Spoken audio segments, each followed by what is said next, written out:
Just to go to the homeless element of the report, Colm Brophy, one of the measures that's being proposed is modular homes are going to be increased by, I think, 800 by the end of next year. That's 200 for this year and 600 for next year. Currently, 22 homes were put together in Ballymun. They were supposed to be done at Christmas. They got finished in April. Are you seriously suggesting that we're going to go from that to producing 600 of these units within the next 12 months? The first thing about it is you have to look at what was announced today in its totality. So you have to look and say that the key thing which the plan is designed to do is to tackle the homeless crisis which we're facing, to tackle the housing crisis which we're facing. That, yeah. So no one aspect of it does that individually within its own right. There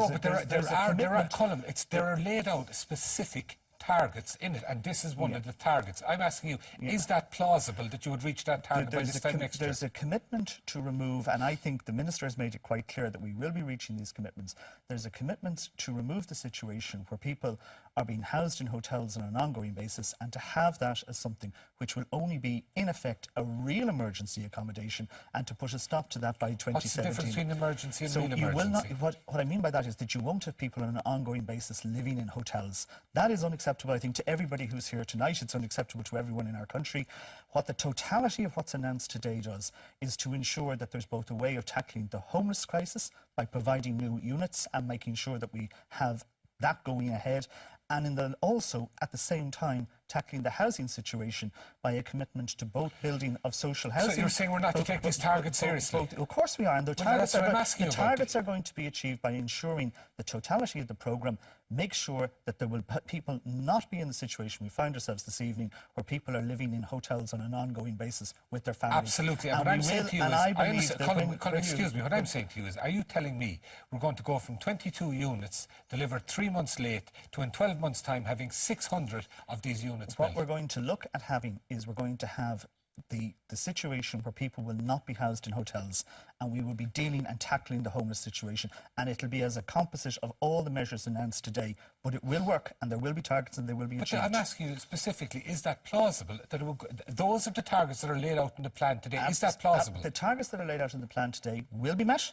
They will be met. They will be met. So you go from 22 to 600. And the totality of what will be done is that we will tackle the homeless crisis. You've heard it being welcomed right across the board by all types of groups who are involved in providing services to homeless groups in our society. And I think it's a recognition by them of their belief that this is a brand new approach by government. It's a fully integrated approach.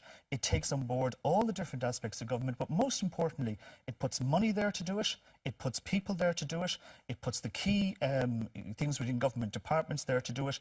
And I believe when you look at that together, these targets will be met. It's a plan. It's a plan, and it has targets, and that's why people welcomed it. But you're telling me that those targets, despite looking unrealistic, will be met. These targets will be met, and I believe that the totality of this plan will do what it sets out to do, which is to tackle the homeless crisis and to tackle the housing problem. Ruth Coppinger, is it deliverable what they've set out? No. Firstly, the targets are actually lower than annually. But you have to be realistic. Than what was built less than 10 years ago in 2008. It's just as the poverty of ambition here is incredible. You mean the total number of units? The total number of but I mean, units, in fairness, everybody recognised that 2008 was bananas. No, I'm talking about social housing. Just social housing. Like in 2007 and 2008, between acquisitions, the Part 5s, the AHBs and the councils, about 9,000 houses were provided. That's what's being talked of here. But yet we have a housing waiting list that's multiples of what it was then. The reality is there's a construction industry, and the reality is what you're saying is correct, but there's a construction industry, and you have to go from where that industry is at the moment. You can't just overnight produce all these houses, even if you had all the funding. The private construction industry is obviously dysfunctional because of the crash that took place. I don't think we should be relying on that to provide social housing, which is what this plan is ultimately doing. We have enough land in council possession and in NAMA to actually build enough houses for everybody who needs it, affordable and social. But what this plan is doing something new, actually. Apart from privatising housing, in the sense of putting people into HAPs, etc., It's actually proposing something very different, that in the midst of the worst housing emergency we've ever had, that councils will be forced to hand over 75% potentially of all their land to private developers in order to get trickle-down housing in the order of 25%. As I understand it, Ruth, out of the 47,000 new social housing units, about 26,000 will be new builds, and about 2/3 of those will be built by either local authorities or approved housing bodies. Now, 2/3 of them being built by that amount is not the private sector dominating social housing. No, it's not 2/3. 26,000 will be direct build stroke Part 5s from private developers, voids and refurbishments. There'll be a whole range of things. 11,000 will be That's leased. on top of that 26,000, most of those will be built So it's by about local authorities or health boards are provided through the Part 5. That's half, actually. Yeah. It's 47,000 that we're talking about. It's Yes. not. It's not 2/3. You Yeah, said no, it's but half. you're talking about new builds. I'm talking about the actual builds that are there. The private sector are not building the majority of social houses, as you seem to be suggesting. Well, they're probably going to be building about half of them, because 26,000 will be, like Right, you and said, you're saying it those should be sectors. exclusively built by local authorities? Well, what I'm saying is that local authorities have enough land, but what's proposed in this plan is that they would actually have to hand over about 3/4 of it to a private developer to build what would be, say, 25% social housing. So you would have people on a differential rent in those homes. Then you would have 75% of people, or maybe 70, on what they're calling an affordable rent, which will be 70 or 80% of the market rent, which is not, in the case of Dublin, affordable.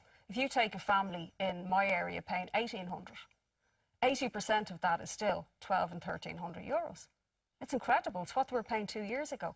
So we are breaking with the whole concept of a differential rent based on your income, which was a cornerstone of social housing. Yeah, but we're also going back to local authority getting involved in the building of social houses, which hasn't been there for years. That is one way of approaching it. Yeah, I know, but it sounds like it's like millenniums since they did it. I was on the council for 11 years, up until about 2011. The council were building plenty of houses then. The real problem here is that we have two funds. One of them is the Irish Strategic Investment Fund, which has 5.5 billion in it, which could easily provide potentially 50,000 social houses if you employed the labour directly, and if the councils built it on their own land. You could keep the cost of a house to 100,000 euros. But yet we are not allowed to spend that because of EU fiscal rules. Okay, and we can't, this off-balance sheet model isn't clear as to how it's going to work. We're going to come back to the fiscal rules when we come back to the discussion after this very short break.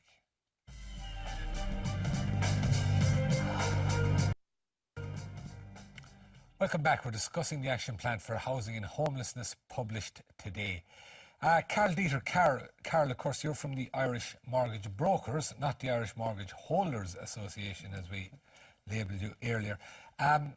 The social housing element, 47,000 units, the way in which they're expected to be assembled, both new builds, voids, acquisitions, is it deliverable? It's hard to say. What I would say is this is probably the most ambitious plan I've seen in Irish history when it comes to housing. When you say ambitious, is it realistic? Well, it's somewhere in there, hopefully. But the issue is Housing 2020, for instance, promised 36,500 homes between 2015 and 2020. Looking back at 2015, only 74 were built. So it's easy to make an announcement and say, oh, we're going to do all these things, but then to actually deliver it is different.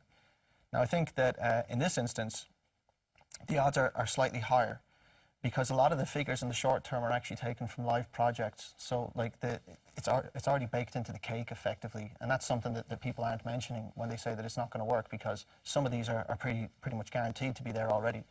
So looking at 2016, we see just over 2,200 will come from construction of new homes by local authorities, approved housing bodies, by taking back void buildings, and also Part 5, which is where private developments provide social housing. Acquisitions, in other words purchasing, will be 1,755. Now that's absolute rapid delivery of homes, because that's where they go out and can just buy the homes on the market. And then there's a mix of other things, which will be 225 that come from leasing, the NTMA, and a private sector fund. My main thing would be, I don't really care how it happens as long as we get there. People quite often do break down into this idea that if something comes from the private sector, it's bad. I would say that something like Part 5 inherently it hasn't worked so great in the past, but if it's providing more That's down to housing... local authorities because they didn't operate it properly. They had the option, they took the money instead of the houses a lot of the time. well, the money was actually meant to be ring-fenced for meant to be. housing. Well, maybe there's a separate inquiry that should be held there. Ruth mentioned the proposal that could be controversial, and that's of building private homes on public land. What do you think of that? I think it's a great idea because the public system can't actually mobilise all of that land and utilise it. Why not? Well, how many builders work for local authorities at the moment? What we have to do is just go out and hire 25,000 people in the morning. Like, the whole thing is that I think we need to get back to is if we want to lash up supply, the state wasn't doing it even during the boom. The private sector was, to the extent that it crashed the whole economy. But that is proof that it has the capacity to deliver those kinds of numbers. So, I mean, you have to rely on the bad side of the private sector can actually be put towards something good because it has the ability to deliver those numbers. If the land isn't being used, it's actually wrong. It's the same idea as land banking or hoarding to not let somebody use it. Well, the land isn't being used primarily because the local authorities don't have the money to use it. I mean, this idea... But do they have the capacity, if they had the money, do they have the capacity? Do they have the professional capacity? Do they have the actual people who can build the houses? Well, it wouldn't take very long to assemble it. I mean, there's... now, hang on a sec. There's a huge amount of building workers. How many houses you ever built? There's That is a moronic statement. There's a huge amount of building workers in the country, unemployed and well able to be mobilised at short notice. And there's a huge amount that have emigrated. But this is really... But this idea that a private builder is the only one that can actually build houses... No, it's one of a mix, in fairness. It's not the only one. There's also... And at the price of handing over valuable state land to a private developer. What the return... Karl talks about building houses. They didn't build affordable houses, and they're not interested in affordable or social housing. This plan actually speaks specifically about building houses only where they come in under 200,000 net of land costs. Yeah. So, by the way, they're going to be very highly affordable homes. No, what it would be, it would be 25% social housing, right? And it will be, then the rest would be private mortgages and what's called cost rental. Now, presumably, the other thing is that there's a huge stigmatising throughout this plan of people who live in local authority housing estates. That's the opposite. There's talk of ghettoisation. This is an important one just to nail and I'll let you come in. But for the idea that because you live next door to somebody who's been crippled with a mortgage or a high rent, it somehow civilises you as a council tenant. It's hugely insulting. But it also, take Blanchardstown. Do you know, we have one of the, we have a huge amount. You're going down a completely crazy route, in my opinion. You've been going down it now for a while. There were people tonight who want homes to be built. There are people tonight who are homeless, who want the state to stop that, and they want to be able to have a home of their own. They are not hung up, and we should not be hung up on ideological arguments about whether something's been built by a local authority, whether it's been built by the private sector, where the money is coming from, how we do it. What we should look at is there's a plan there, backed by the government. The money has been put in place to make it happen. The new changes in terms of delivery units have been put in place. It is an ambitious plan. And if there's private sector involvement in that to deliver it, I'm all for that. Colm, it's also ideological to have a spearheading the plan with incentives for builders rather than putting it towards money to build social housing. There's two things we need to remember on this. The first is we need to obviously deliver on social housing. We also need to get building going in this country again. People seem to be completely forgetting about this. We actually need to get building going. We need houses to be built, as well as we're building social housing, which are there to be bought. They're to be bought, by the way, by young people who are getting jobs again in this country, who are looking to try and buy their home, who are the first-time buyers, and there'll be a critical thing coming in for them in the budget to help them on this. And why use public lands for private housing? One of the key things we need to do is not get hung up on public or private or whatever, but to actually say who has the capacity to build and build now. Well, excuse me, you can get hung up on it for the reason that basically, if you're giving private lands, if you're giving public lands to private developers in order to profit off it, that's something that a lot of people want to get hung up about. I want to see houses built. That's what I want to see. I want to see houses built. I believe this programme delivers on getting houses built. I believe it does it in the fastest possible way, and I believe that the mix that's put together, which is including building on public land, I don't see where the problem is. And you claim it's not in any way ideological. And I think basically, No, because I tell you what it is, it's about providing homes for people who need them. Now, if you want to call that ideological, that's grand, but it's about It's not providing. just ideological, it's about cost It's as about well. providing homes for people okay, that need them. first of And all- Ruth, Okay, Colm, as far you as through I then, could see, please. no, but Please, just hang on. Colm. As far as I could see, Ruth would be happier nearly to see people remaining on the list and not getting a home, so as that somehow or other their house can be built in Okay, a let purer Ruth way. respond. And I think that's a Let crazy Ruth respond. situation. It's not just ideological that, you know, somebody prefers public or private housing. It matters for two reasons. Number one, it matters what it costs the state to build this housing. The cheapest way for the state to build an abundance of housing is through local authorities directly employing its own builders, actually, and cutting out the private developer profit, which can be up to 15%. In an Like it accounting did, sense, sorry, if just accountancy if- matters, just a Ruth second, is wrong. sorry, Let can I Ruth just finish finish it. this point because it's important, right? The off-balance sheet model forces the councils to do this, to give away their land, but also those houses will cost the state a lot more money than if the state was building them themselves. The second reason it matters is for the tenants who go into them, because only if it's publicly provided will you have security of tenure, which you will not have in affordable rental, HAPS, RAS and all these other schemes, There's and plans in for a that. community where you can But there plan is your plans to life look at with that, your Ruth, and you children. know there are And plans to look at that in the latter part. 65% of this plan is still please. based on HAP, where people know, and even Explain the threat. HAP for the well, listeners. the HAP is this Housing assistance. housing assistance payment. So a tenant might get a 5-year or a 2-year lease with a private developer. So in 2 years' time, and I know I deal with homeless families every single day of the week, if they had a choice, they'd love to be in a community where they can plan their lives, where their kids can go to a school, and not HAPS, which is actually very expensive for the state. So will this cost rental, by the way. Okay. The state will be paying the other 30%. I I was councillor Colm, in excuse me, South, I just want- councillor in South Dublin, and HAPS worked extremely well. Okay. Extremely well, Okay. and we were one of Let's the let- pilot local authorities in the country Nobody for likes it. HAPS. Karl. Colm. When you get onto the issue of costs, there are actually accounting models that look at this. And unless you're factoring in stuff like, I don't know, costs that are difficult to account for, like how you personally, socially value something, the cost of delivering housing is not cheaper when built by the state. And that is just a fact. The same as gravity is a fact. You can repeat something that's not true. It doesn't make it true. Okay. Now, this is another important point. When we talk about giving away state lands, it says on page 15 of the report, very top, releasing state lands. Okay, 3,000 new homes over the period of 2017 to 21. That's less than 10% of the social housing that is going to be delivered under this start plan. with. Okay, well, 2021 is pretty much where the whole thing is. Like, I'm not sure what you're getting at. Is there some secret amount in here that's being given away that's not mentioned? Okay. You have some insider information well, you'd like to share? There's 2 sites already in Dublin City where this is being tested. And the yield of social housing is much less than if the council was allowed to go and build it themselves. That's just a fact. The second And important issue The reason... Just go on, Karl. is about providing homes cost effectively, also on page 15. It talks about designs that must be capable of delivering new homes for less than €200,000 all in net of site costs. If we can get cheap housing, affordable housing, okay, that solves so many problems. Because if you can get the price of housing down, the country becomes more competitive, people have more money in their pockets, they can afford to rent privately or off the state. This is the way forward. The whole thing about saying, oh, it's wrong because of who builds a house is just moronic. We need the houses. Okay, we're finally going to get to Margaret McCormick after this break when we discuss one of the other elements of the plan, which is building to rent.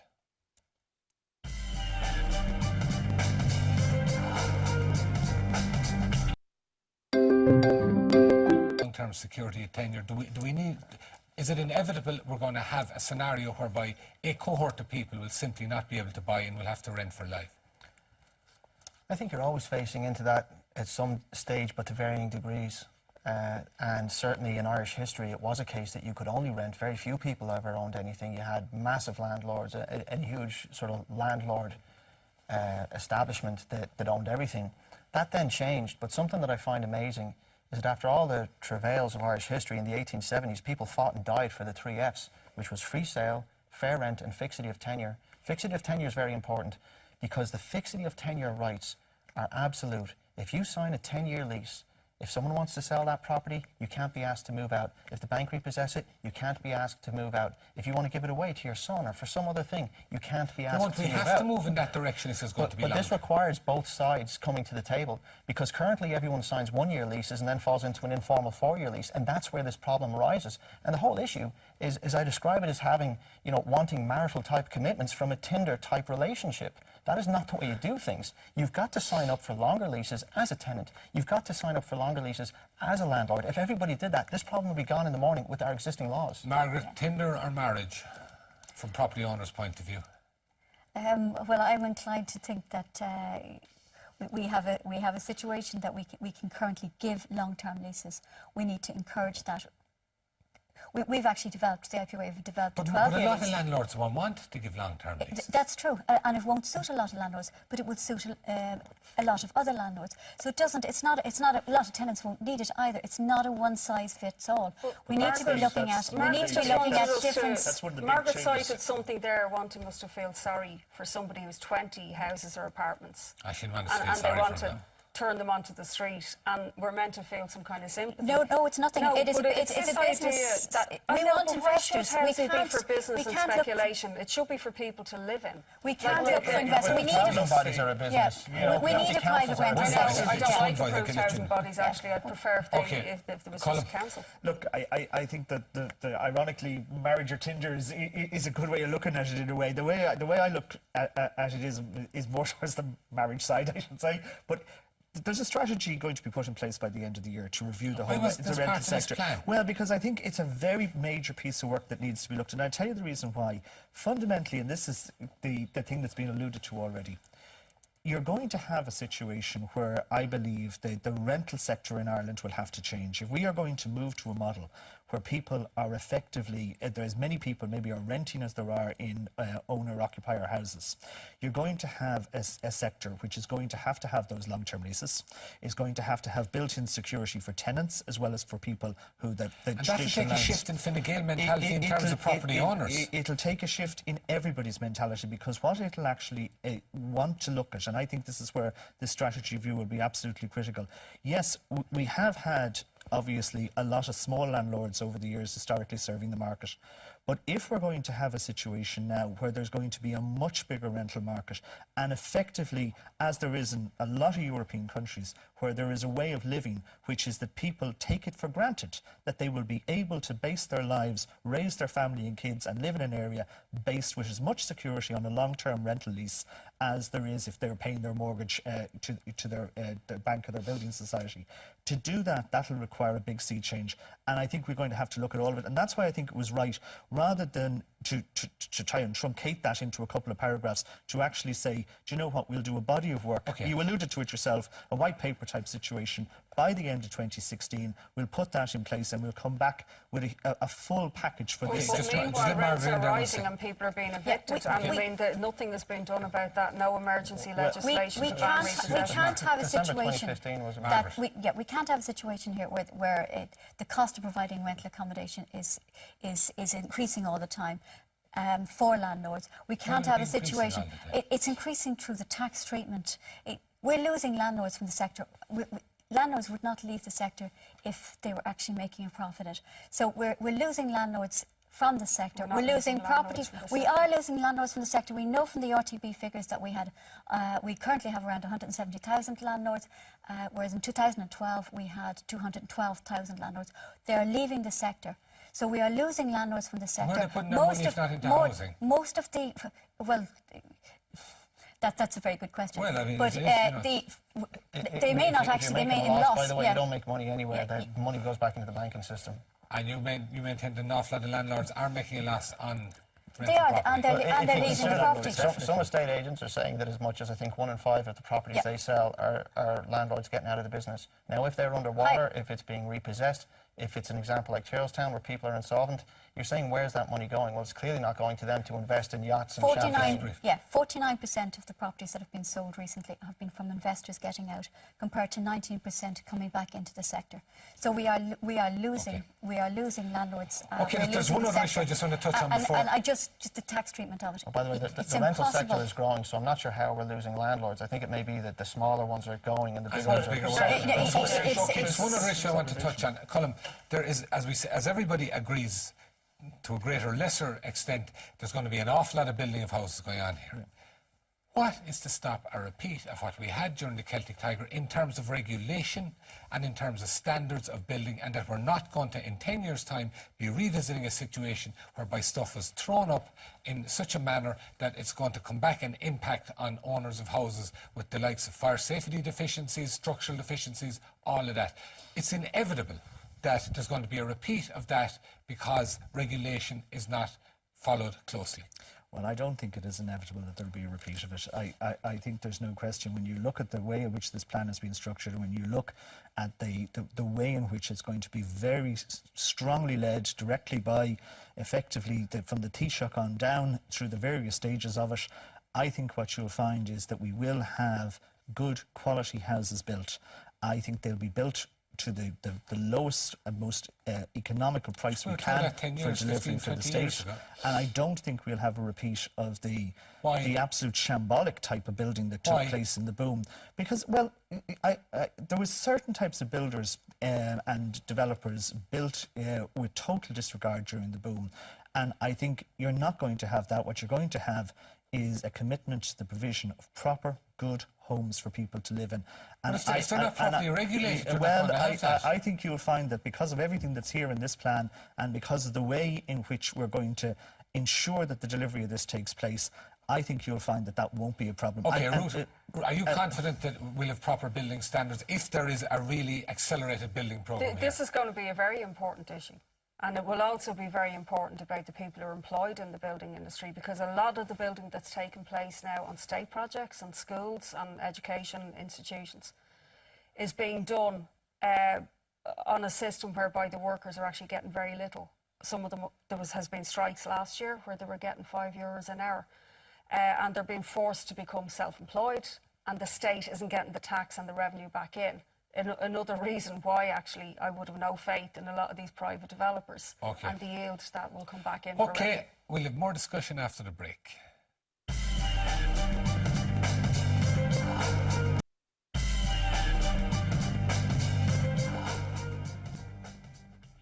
You're welcome back. Before we take a preview of tomorrow morning's newspapers, just a couple of your tweets. Anthony tweets, tenants need security of tenure and affordable social housing throughout the market. And John O'Donovan, no mention of the people and families that were screwed paying exorbitant mortgages for neither social nor affordable housing. Okay, we'll turn now to tomorrow morning's newspapers on the front pages. We'll start with the Irish Times, which leads with that which we've been talking about for the last while. First-time buyers set to get €10,000 package, which is another element of it that we haven't touched on yet. That's the incentive to first-time buyers for buying to get around, I presume, the central bank rules on mortgages. Talk about that in a minute. Also, that tragic story from Limerick, Gardaí suspect murder-suicide in crash. Another interesting story there. NAMA inquiry likely as Kenny seeks to meet Wallace over sale claims. And that looks like we could have an inquiry finally after a whole series of allegations about what happened in relation to NAMA disposing of property. Not that anybody in NAMA was to blame for that, we should point out. The Irish Examiner, broad welcome for plan to solve housing. Also that story from Limerick, and a photograph there of the scene of that there. And below that, better communication by Gardaí would cut complaints. The Irish Daily Mail, and again that story which seems to be dominating the pages, a mother's nightmare, murder-suicide fears after toddler and father killed in crash as grieving mother recovers from stab wounds. And then finally the Irish Sun, dad and son die in car horror, that story once more. If we just go back while we're just on the subject, that element to the plan, Karl, first-time buyers set to get €10,000 package. previous experience suggests that if you do something like that, it merely ramps up the price of the house and it goes into the developer's pocket. I suppose I find it hard knowing that an idea like this isn't the best when I'm be such a beneficiary of it. And you'd be such a benefit as a mortgage broker. Privately, yeah. Like, that's music to my ears. Okay, tell us the truth now. Put aside your financial interests and tell us the truth. But the more correct issue here is, should we be paying people more money when the issue is housing scarcity? Because if they have an extra 10 grand in their pocket, what that will do is really, like the mortgage rules with the central bank have created a lot of pent-up demand, as has housing scarcity. And if you start to give people that little bit more, it's going to punch up that price. Now, it is specifically aimed at developer sales because it's talking about new homes. There's been mentions of VAT. There's only VAT on a new home sale, so this is not going to be in the second-hand market. So I would have serious concerns about this, really big, as to whether it's a good idea or not. Margaret? Yeah, it's interesting, and it's a terrible situation where people need to get the additional help. It is definitely better for us, I think, as a country to have more people owning their own home. Whether this is the solution to it or not, I'm not sure. Really not. I can understand the struggle that people are having buying housing, Absolutely. but it would be much better to reduce the cost of housing. And How do you also, do that? Like, in a market condition, I mean... but something like this, as you said, just drives up the price if there is a boost. And it's been found in England when it was introduced, there was a help to buy scheme. It actually became kind of a help to sell scheme because people then sold on the housing. We need affordable housing to be provided, and NAMA is the obvious place. The government keep talking about NAMA building starter homes, but NAMA is actually building some of the most expensive housing in the country right now because of the financial imperative it has to make a return. So that is where you would start with the provision of affordable housing, but that will just drive up the cost. Colm, it looks like another scheme by the government to throw money at people for political gain. No, I tell you what it looks like. Well, first of all, it'll be a budget proposal, but what it really looks like to me, and it's why I so warmly welcome it, is a recognition that we need to do something to help people to get that opportunity. And every other time we did, other places did something like this, it merely ramped up the price of the house. We need to do something to get people to get a chance to get their own house and to buy it. I really welcome that, and I think there will be thousands of people around this country tonight looking at that and welcoming it Absolutely, as well. there will, but the reality of the effect of it is a different thing. There will be parents whose children are trying to get a home who will absolutely welcome it. There were people out there in their 20s and 30s who are working all the time trying to get their savings together, and I think they will be very much welcoming it. I think one of the key things is, which is that second small part of that sub-headline that's there, which is a recognition that there will have to be some tie-in to make sure developers are building new homes. Because one of the key things we have to recognise is, as you can ramp up the amount of building that's been done and you can increase the supply, that'll also have an effect on market, and it'll have an effect on the cost of housing. So I think the combination of those two things together, but can I just say, for the thousands and thousands of people around our country who are desperately saving at the moment to try and get their own first home. That's purely political. You're saying that, and you know in your heart and soul, you know what will happen. Well, you know it will just drive up the price, and you're just looking for it because politically it looks good to be handing out money to people who are unquestionably in a very desperate situation to get on the housing ladder. What I know in my heart and soul is that I think this is a good idea, and I welcome it. Right, I don't have what I those know in my heart and reservations. soul is this is what I do for a living. All day, every day. People buying homes is one of the few things I can say that I know a lot about. And Ruth is correct on this one. Get the cost down. I'm not sure if there's some unwritten rule that you're not allowed to cross party lines and you have to say that every idea your party comes out with is a good one.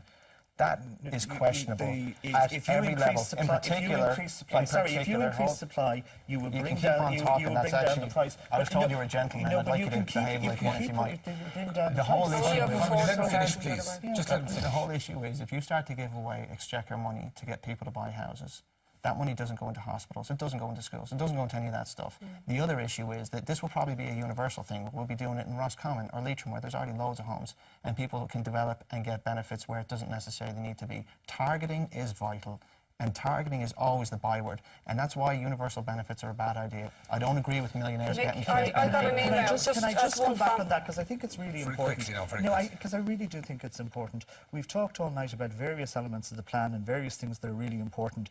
This is, I believe, just as important. I believe it is one of the key elements in it because it actually gives people a chance to get on that housing ladder. And the housing committee, the housing committee opted not to recommend this. There's nothing wrong with supporting something if you think it is actually going to do some good. And that's no, it's not a question of doing good, it's a question of being perceived to do good, which is a very different thing. The housing committee opted not to recommend this. That speaks for itself. But also, like I got an email from a family there last night. Their income is €1,800 a month. Their rent is €1,100 a month, and it's going up to €1,200. Okay, Ruth, I want to ask you about this NAM inquiry likely as Kenny seeks to meet Wallace over sale claims. It looks like after a full year of allegations about activity around NAMA that we're going to get some form of an inquiry. I mean, were the government brought kicking and screaming to the table on this one? Well, they sure have been. Anything in connection with NAMA, the government seems to have a really hands-off approach. NAMA has enough land, I mean, aside from that issue, zoned in the key cities of Dublin, Kildare, the whole commuter belt, to provide enough housing right now for the entire amount of people on the housing list, but no demand was made in that report today on NAMA. Colm, the Taoiseach has been brought kicking and screaming to this. I mean, he kept saying no, and in fairness to Mick Wallace, only he persisted with it, and he persisted with it in the Dáil. We'd never have got to this point, and it looks like an inquiry is now merited into events around the sale of these properties in Northern Ireland. Well, I don't know. This is the first time, obviously, I've had a chance just to see that now. I think the Taoiseach will meet, obviously, with Mick Wallace. There will be some discussion. I don't know what the outcome of that discussion is going to be. I know, obviously, that, Mick Wallace has raised a number of things in the Dáil. I've been there for some of them. He did some of them before I was elected. But, I mean, I welcome, obviously, if there is going to be a meeting between the Taoiseach and him, and we'll see what comes out of that. Has NAMA done a good job, Karl? No one's ever going to give them credit, even if they do. So... Why did you say that? Who you ever hear saying something good about NAMA? It doesn't matter whether they sell. If they sell at a profit, they sold too soon. If they didn't sell at a profit, they're throwing away money. NAMA can't win, and people then also revert to them for every time there's a problem. Well, NAMA should solve that as if they have a magic money tree. I think NAMA were given a very firm remit to get value for the Irish taxpayer. Whether they have done it to the best of their ability and whether there was any hooky deals, in something the size of what's happening, there's bound to be all sorts of weird incentives, and I'm sure money has gone places it shouldn't have. But in the main, I believe that the people there try to do good for the taxpayer general. That's their remit. They stick to it. And to be honest with you, they have a 10-year plan. We've got to let them get to the end of that and then judge them on results. OK, that's it for now. For more on tonight's show, log on to TV3.ie. The weather is next from us tonight.